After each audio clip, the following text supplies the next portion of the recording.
Mesdames, Messieurs, bonjour. Bienvenue à cette mise au point de la situation dans Uvira. C'est vendredi 5 septembre 2025. La ville d'Uvira, en province du Sud Kivu, s'est réveillée de nouveau sous tension pour cause la ville morte initiée par le groupe d'autodéfense Wazalendo soutenu par certains acteurs et des mouvements citoyens pour contester la présence du général de brigade Gassita Olivier, commandant adjoint en charge des opérations et du renseignement au sein de la 33e région militaire basée provisoirement dans la ville d'Uvira. Pour cette quatrième journée, les activités scolaires, commerce et la circulation sont quasiment inexistantes.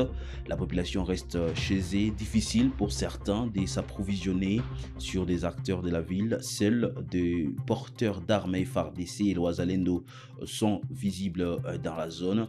Néanmoins, une confusion plane déjà autour de la continuité de ces mouvements de villes mortes dans cette partie de la province du Sud Kivu.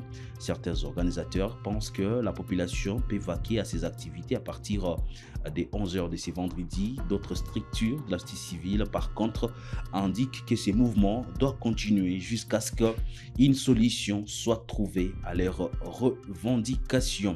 Nous faisons les points avec le porte-parole de Wazalendo dans cette partie de la province du Sud Kivu, mais également la société civile va s'exprimer dans cette vidéo. Je vous propose de suivre. Je vous dirais, c'est depuis le 1er, comme je l'ai dit dans le passé, c'est depuis le 1er septembre qu'il y a eu l'apparition du général Olivier Gassita en tant que commandant observance chargé des affaires de renseignement et des opérations du 33e région militaire à Uvira, et qu'il a été contesté par les Wazalendo. Les raisons qui l'ont fait à ce que les Wazalendo et la population d'Uvira les contestent, c'est que d'abord on l'accuse premièrement d'être le commanditaire du massacre de Makobola 1996.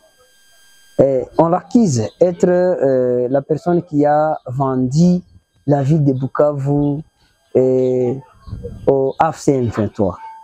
Et c'était en février 2025. Et les Wazalendo et la population d'Uvira accusent Gassita d'être en complicité parce qu'à l'arrivée, lorsqu'ils ont abandonné la ville de Bukavu, arrivé à Luvungi, la plaine de la Ruzizi, Gassita ainsi que le général Kotazo ont proclamé à Luvungi que les AFC-M23 non plus les chercher ailleurs, c'est son temps qui arrive. Il y avait des affrontements entre les hommes de Gassita, et les hommes de Kotazo et les Wazalendo. Dans les Wazalendo, nous avons perdu plus de 25 personnes qui ont trouvé la mort dans ces affrontements. Gassita s'était dirigé à Sangé. Arrivé à Sangé, il y avait des affrontements entre ces hommes et ces de Wazalendo, dont il a pris la direction du Burundi. Nonobstant, Gassita, c'est une personnalité qui a déjà fait tant de rébellions au Sud Kivu et à plus de 3 reprises, il faisait des opérations dans la ville d'Uvira et il n'a jamais échoué. Alors, l'arrivée de Gassita à Uvira incite la population d'Uvira, l'accusant de complicité avec l'ennemi qui est dans la province du Sud Kivu, notamment dans la ville de Bukavu, chercha à faire tous les moyens possibles et faire tomber la ville d'Uvira.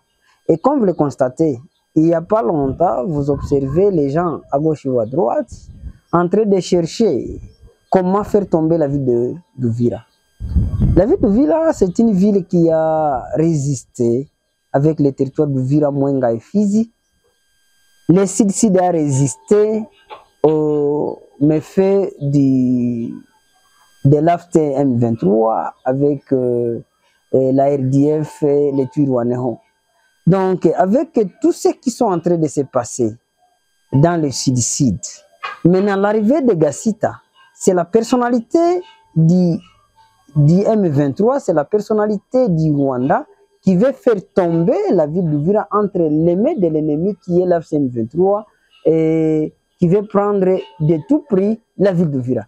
Et de son arrivée à Uvira, on ne veut pas de son arrivée parce que, comme je viens de citer les raisons là-bas, il n'est pas le bienvenu parce que c'est la personne qui a vendu la ville de Bukavu, c'est la personne qui a tué les gens au Makobola, c'est la personne qui a déjà tenté plus de 3 reprises dans les guerres, il a des mains sales et il a déjà vendu Uvira plus de 3 fois. C'est la personne qui a tué les Wazalendo à Luvungi et à Sange. C'est ainsi que son arrivée, il a abandonné les troupes de la plaine de la Ruzizi en février, en complicité avec Kotazo et le général Yav, qui est aujourd'hui incarcéré au niveau de Kinshasa. Son arrivée à Uvira n'est pas le bienvenu parce que cette personne veut faire tomber la ville d'Uvira entre les mains de l'ennemi. Et maintenant, nous les Wazalendo, en observant tout ça, la population d'Uvira, de Mwenga et de Fizi dit non à son arrivée à Uvira, il faut qu'il parte et que Kinshasa envoie une autre personne pour diriger les renseignements et les opérations militaires à Uvira dans les 33e régions. Les gens qui pensent que non, Gassita parce qu'il est Munyamulenge, c'est pourquoi on l'a refusé à Uvira. Laisse-moi vous dire une chose. À Uvira aujourd'hui, nous avons toutes les tribus confondues. Les Banyamulenge sont là, les Bafulivu sont là, les Bavira sont là, les Banyindu, les Barega, les Bangwandi, les Bashi. Et on voit même, il y a tant d'autres personnes qui viennent d'ailleurs. Parce que le Congo, c'est une conglomération de plus de 450 tribus. Avec toutes ces tribus, il se trouve dans la ville d'Uvira. Si Gassita est refusé, c'est suite aux suites qu'il a réservées à Uvira. Vous savez, on ne peut pas apprendre quelqu'un d'Uvira comme moi, ce qui est du lac Tanganyika. Parce que moi, je connais le lac Tanganyika. On ne peut pas m'apprendre ce qui est de la rivière Ruzizi parce que je connais la rivière Ruzizi. Tout comme je ne peux pas apporter une leçon à celui qui est du bas Congo, de Matadi, ce qui est du fleuve Congo et l'embouchure du fleuve Congo. Gassita est refusé à Uvira parce que c'est là où il est né. Et qu'est-ce qui peut expliquer que la ville natale, là où vous êtes né, cette population vous refuse? C'est parce qu'on connaît votre histoire.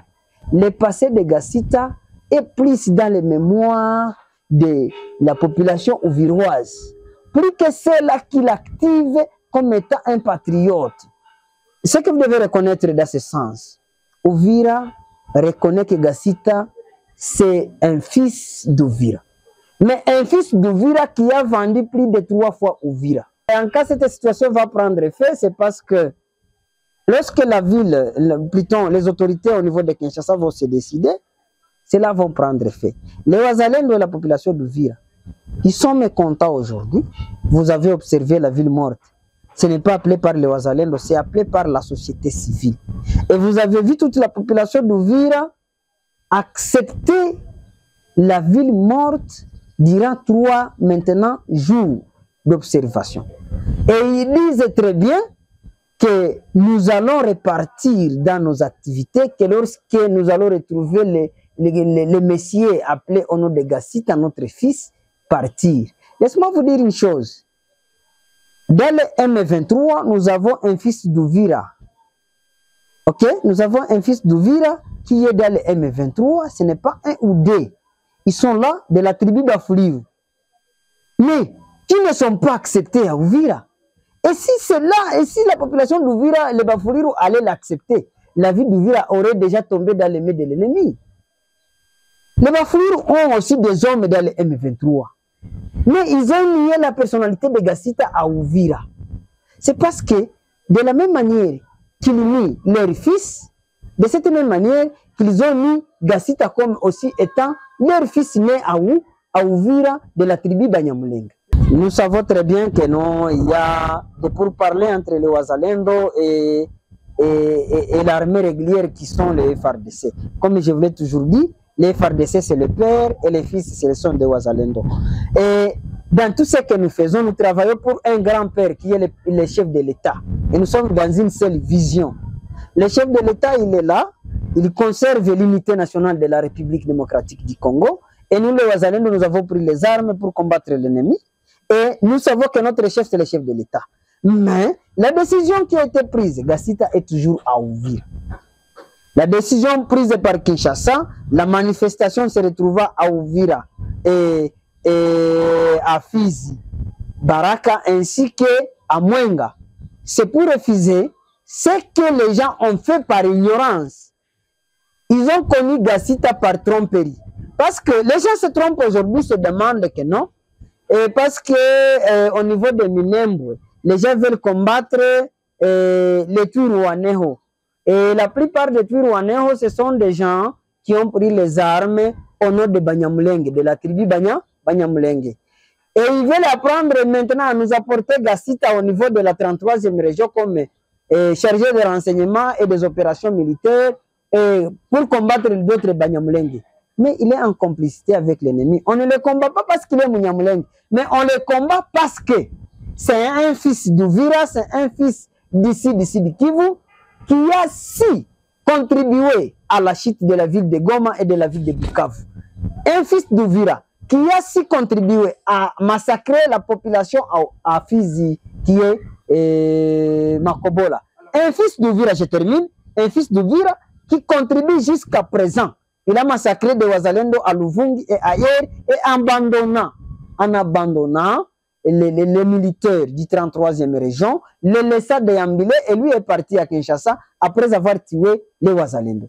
C'est Mafikiri Machimango, le coordinateur provincial de la nouvelle civile accessible de la province Uvira. Et comme vous le savez, depuis mardi, nous avons convoqué une réunion urgente à notre bureau de la nouvelle civile congolaise. Et lors de cette réunion, on a décidé de décréter une ville morte de 2 jours, notamment mercredi et jeudi. Aujourd'hui, tel que vous voyez, depuis hier et aujourd'hui, la population a répondu positivement à notre appel. Et la raison est simple. Nous avons décrété ville morte de 2 jours, effectivement pour exiger le gouvernement de Kinshasa de faire partir le général Gassita, qui est affecté à Uvira, comme commandant second de la 33e région militaire, chargé des opérations ainsi que des renseignements. Et pourquoi vous voulez le départ du général? Nous voulons le départ du général, monsieur le ministre, pour une simple raison, parce qu'il est l'un des commandants qui avait participé à l'abandon de certaines localités stratégiques, notamment Bukavu, au mai 2023. Et là, nous, comme population, on s'est dit, tout commandant qui a comploté, qui a participé au repli stratégique et laissé certaines entités au mai 2023, nous n'avons pas confiance. C'est pourquoi ce n'est pas seulement lui. On a le général Eyav et les autres que nous avons demandé à Kinshasa qu'ils soient remplacés et ils ont été remplacés. Ça a été étonnant, c'est étonnant maintenant de nous. Après quelques mois, 5 mois, 4 mois, on vient maintenant nous amener quelqu'un qui avait aussi participé au repli stratégique. C'est comme ça que c'est la simple raison que nous disons, comme il est l'un des commandants qui avait participé, si vous voulez bien, au repli stratégique, qui avait participé à l'abandon de certaines zones stratégiques au mai 2023, il doit partir comme les autres aussi sont partis. Il faut dire qu'on n'a pas de problème avec les Banyamulenge, et les Banyamulenge, certains Banyamulenge peuvent effectivement témoigner de notre bravoure, de notre encouragement, de notre détermination par rapport à tous les problèmes qu'ils trouvent parfois. D'abord, je vais vous dire que nous avons des Banyamulenge à Uvira, mais vous ne verrez jamais qu'il y a la nouvelle civile à mobiliser, qu'on puisse faire une manifestation contre les Banyamulenge. Ça, c'est le premier élément. Mais je vais vous dire aussi, il y a un notable Banyamulenge à Uvira, le ministre Guissaro, qui a initié des projets, notamment les projets de route, route numéro 5 et route numéro 30, qui a l'appui de la population. Donc, je vais tout simplement vous dire qu'il a maintenant l'appui de la population. Pour la population, ce n'est pas le problème de Banyamulenge. La population a besoin de n'importe quelle personne, mais pourvu qu'il doit contribuer pour le développement de nos entités. Donc, bref, ce n'est pas la question de tribalisme, la question de Banyamulenge. La question principale, c'est la sécurité nationale et que nous n'avons pas confiance à tout un citoyen qui a fait le repli stratégique, tout un commandant qui a fait le repli stratégique pour nous amener à Uvira. Ça, on ne peut pas accepter. Et là, je vous dis, la population d'Uvira, la population du Fizi est bien informée, connaît ce qu'elle est en train de faire. Même moi, aujourd'hui, je suis avec une certaine crédibilité. Si j'arrivais à avoir des relations avec M23, ne soyez pas étonnés que les gens se soulèvent à Uvira ou à Fizi pour dire nous voulons le départ de Mafikiri, il est compris de M23. Donc, tout celui qui ne veut pas travailler pour l'intérêt de la nation, tout celui qui a participé au repli stratégique, il ne peut pas être le bienvenu sur la partie sud de la province, parce que notre souci principal est de protéger Uvira, de protéger Fizi et de protéger Mwenga. Je vous dis que la cité doit partir. Si réellement le gouvernement connaît que on doit d'abord, le peuple doit être en premier lieu, ça je vous informe avec des actions que nous sommes en train de préparer. Il y aura d'autres actions citoyennes si Gacita ne parte pas, mais je vous assure qu'il doit partir pour l'intérêt de la sécurité nationale. Et la population doit toujours être apaisée, doit rester à la maison en attendant notre communiqué au final qu'on va donner par rapport à ce que nous sommes en train de vivre aujourd'hui. Il faut rappeler ici que le maire de la ville d'Uvira à l'intérim, Kifafa Kapenda, invite les organisateurs à ce vendredi à une réunion d'urgence pour une concertation rationnelle et constructive. Fin, mesdames et messieurs, de cette livraison spéciale sur Kivu Morning Post. Merci surtout à vous de l'avoir suivi.